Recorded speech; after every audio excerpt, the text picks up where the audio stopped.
I do believe this is probably going to be episode number 25. I just posted one over the weekend.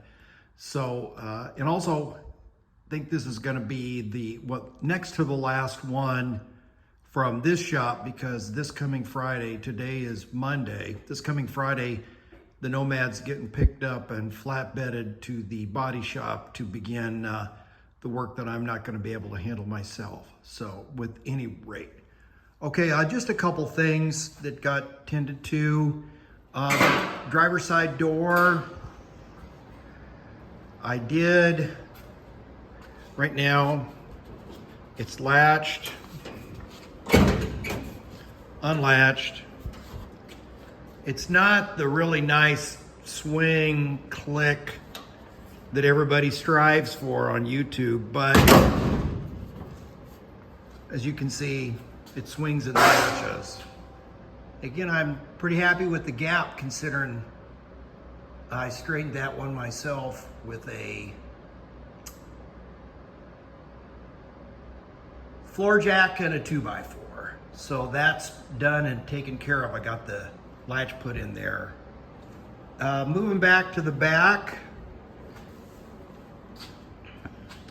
See, I got one of the tail lights in. After the last video, a couple people, most noticeably half rods, sounded in, and that strap that I was wondering about is supposed to be there. So I did a little bit of cleanup. I worked on my bag of clips and screws, and I got the backing plate put in. I do need to give a shout out to Half Rods, because he asked me if I had seen his tail light video, and I hadn't, and I went back and found it on the search list.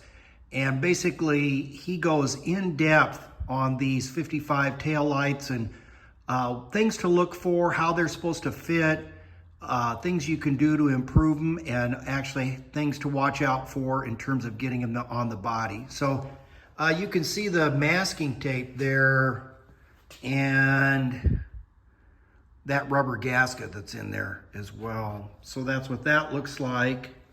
And then this is with the housing installed.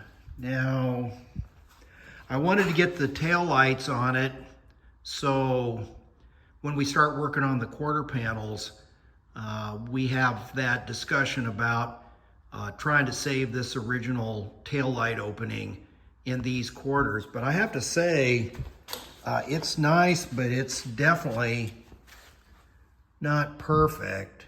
Now, the one thing that might improve this, when I put the backing plate in, I didn't cinch the screws down and squeeze that gasket as much as it could be squeezed. So I think that that gap probably will close up, but that's about as good as that thing's gonna fit. And unlike the front of the car that really got boogered, the back of the car, I do believe these are the original quarters. So this is an original taillights, so all original parts, and this is just the way they seem to be fitting in my car. Now, as for the quarter panel, originally I was just going to try to do a patch kind of the same size and shape as the cutout there, but as I got to looking at the car more closely, the Sharpie marks indicate pinholes that are in the quarter. You can see above where they tried to patch, there's pinholes there and filing marks on the wheel arch. And then you get over here further back where the drainage tray is, more pinholes there. Now, these will be covered up with the trim strip, but pinholes indicate that there's probably a thinning of metal in here as well. Let's see, I don't know if I showed it before. Let me grab this. Spare parts.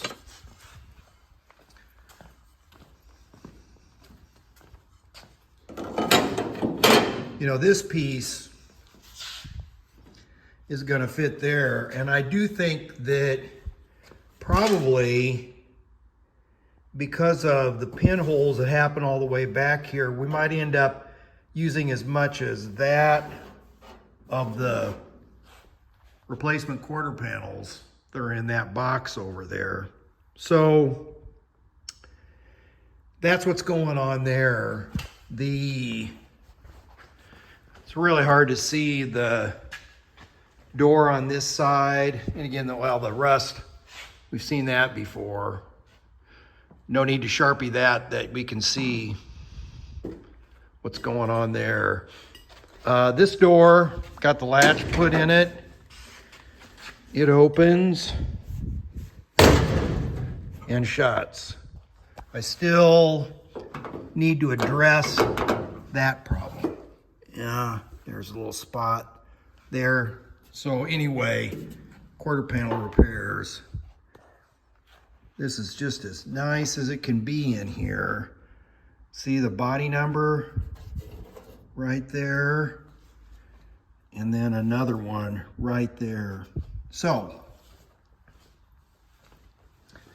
I just basically need to spend the next couple of days getting organized and making sure that nothing flies off the flatbed when this gets hauled down to Brook Park. But that's what's going on since the last video. And I, again, appreciate the people that sounded in on the tail light stuff, and make sure that you check out Half Rod's videos, because a lot of really excellent, very detailed information on getting these cars running and driving and making sure they don't fall apart.